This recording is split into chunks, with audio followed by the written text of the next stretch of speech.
Hey everyone, my name is Tony and welcome back to another video. Today we're breaking down every Artisan tool brush, what they actually do, how they behave on geometry, and when you should use them during your workflow. And by the end, you have a full understanding of this Artisan toolbar. Let's dive in.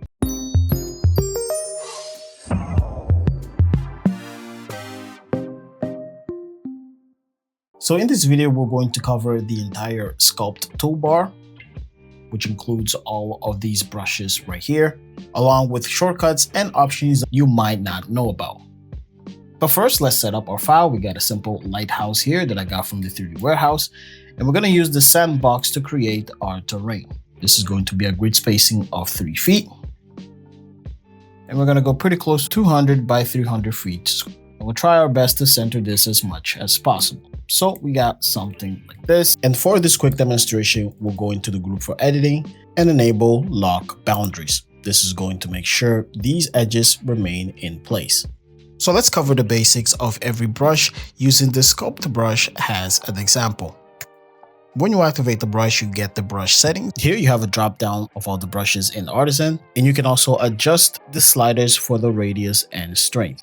Radius being the blue circle and strength being the green shaded circle. And you can also do this using a couple of shortcuts. So if you hold Control and use the mouse wheel, you can adjust the radius. You can also do the same with the left and right arrows. And you can use the up and down arrow to control the strength. As you can see, the green circle gets larger or smaller based on the input. Now, while the circle is green, if you click, it's going to displace the mesh upwards based on the strength and the radius. And if you hit Control, it's going to invert that function, which is going to displace the mesh downwards. And continuous clicks adds continuous displacement. And if you click and hold and drag, it will add displacement in the direction of the cursor. Here we can choose to add details, so let's just put this at 25%. Let's also display edges. And when this is enabled, new edges and faces will be added dynamically as you sculpt on your landscape. And this allows you to carve in even greater detail the deeper you get into your mesh. As you can see, I can zoom in here and I can add more detail if I wanted to. So the Sculpt Brush adds a very basic sculpt displacement to your mesh. As a shape, it peaks around the center with a gradual fall off effect. And it lets you push or pull the surface in and out by displacing upwards or downwards. As you can see, it also moves the geometry based on the surface normals, and the strength setting controls how much it moves. I recommend using very low values so you can keep the strength somewhere under 35%. And as always, you can hold Shift to control the vertical displacement. Now, because some of these brushes work well in combination with others, you can use the Alt key to also switch to the Smooth brush. But I will explain that brush later in the video. Now, the clay brush is very similar to the Sculpt brush, but with a wider and flatter shape. And it adds a more intentional displacement onto your mesh.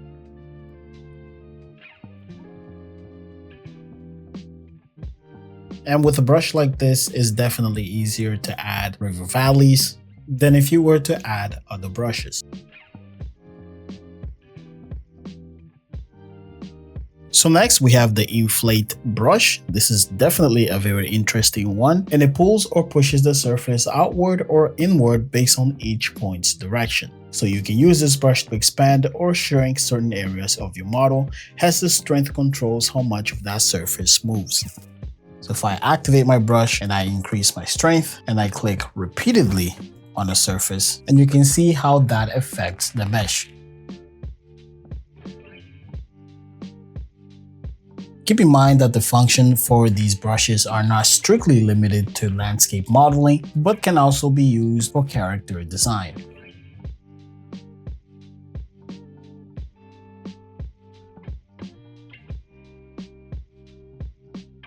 So let's start making something a little bit more intentional to our lighthouse. So I'll go inside the group and I'm going to use the select brush to select faces. This makes a little bit more of an organic selection to try and make a walkway selection. So something like that. And once again, we're going to group this. We'll also group this just in case. Now let's also create a footprint for our lighthouse by copying the base and using the stamp tool to connect to the landscape. And here I'm going to use the select tool and turn this into a separate group. So now that we're all set, we're going to use the Sculpt Brush and add some details to our landscape.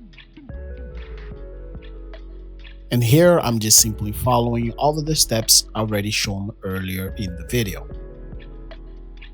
For parts like here, I can hold Shift to create vertical displacement only. And as you can see, it pushes that landscape straight down without creating any angles. And this is great for the edge of the cliff. So the Sculpt and Clay brush are pretty much the same, offering similar details, but the Clay brush has a different shape and profile. So I'm going to take the Clay brush and add a little bit of detail as well. Now let's move over to this walkway.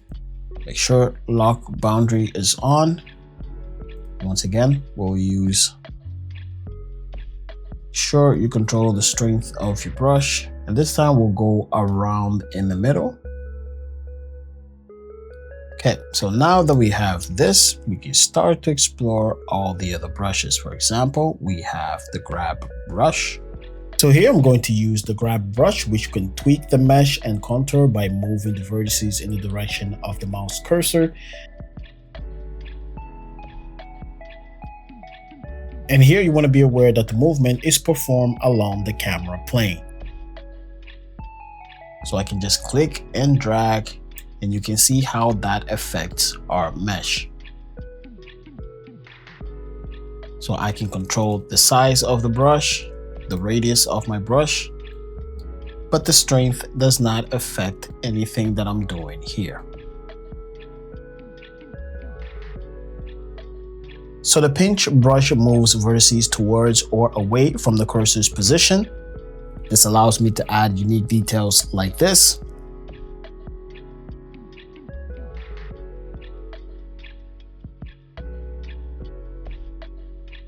For this brush, I'm actually going to add detail, just so everything looks better as we add more detail. And the strength value controls the amount of the displacement. So as you can see, I can come to the top of these hills and add really fine detail.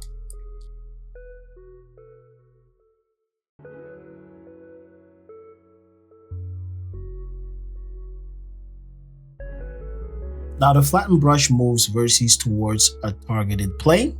You can adjust the strength control for the amount of displacement, and the targeted plane is set on the first click. For example, if I wanted to flatten this landscape to that level, this will be my first click, and then everything will flatten or to that plane. And if I keep moving, you can see how everything in that area is flattened to a very consistent level. You can also hold Shift to constrain the targeted to be horizontal. That way you don't create any flat areas on an angle. Similarly, if you invert the function by pressing Ctrl, the vertices move away from the targeted plane rather than towards it. You can also flatten planes on an angle. For example, if you the cursor on an angled plane as the first click, that's going to flatten on that angle. So even if you move the cursor to a flat plane, you can see how that begins to affect the geometry. Now a very interesting brush that we have here is the grade brush, which moves the vertices towards a plane based on the current slope and direction. And you can set the slope direction by holding Ctrl. So for example, if I wanted to create a consistent slope from here to that point, I would hold Ctrl here, click once, and now I can set the direction for my slope. And by doing that, then I can click, and then you can see the mesh connects at that 15% slope. And once again, I can adjust my strength. And you can see the green circle change as I switch to different slope values.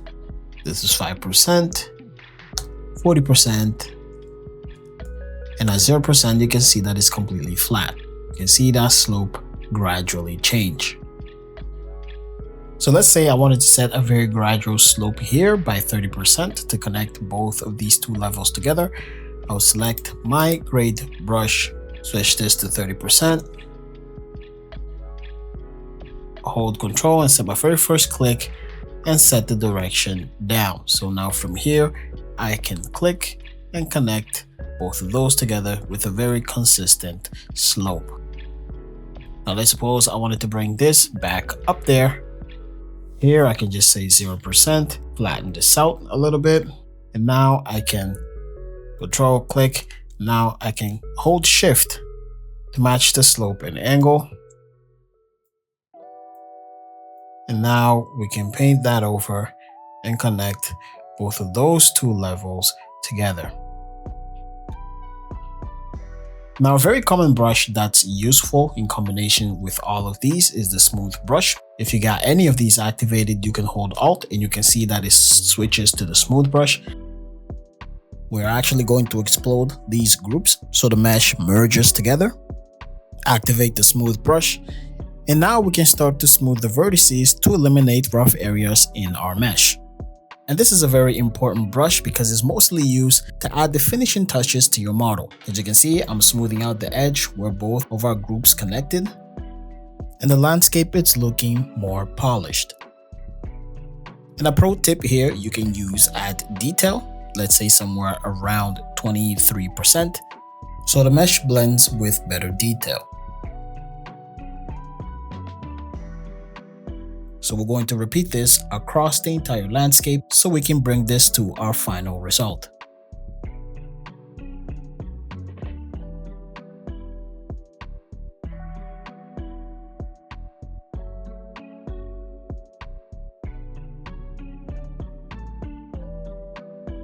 And lastly, we have the reducer brush, which simplifies the model while maintaining the overall shape.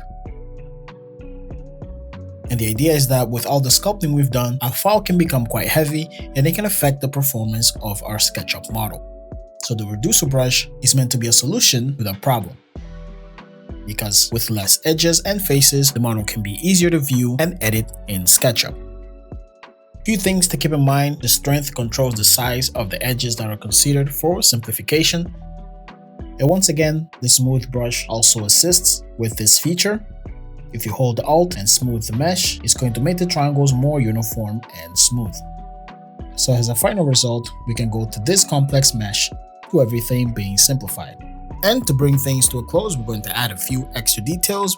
We're going to add a plane that's going to serve as the water. We're going to add a couple of materials to our lighthouse, as well as our landscape. And we're going to enable the realistic materials and environments in SketchUp so we can get to this result. And as you can see, the landscape looks pretty realistic with the material properties and the adjustment to the lighting.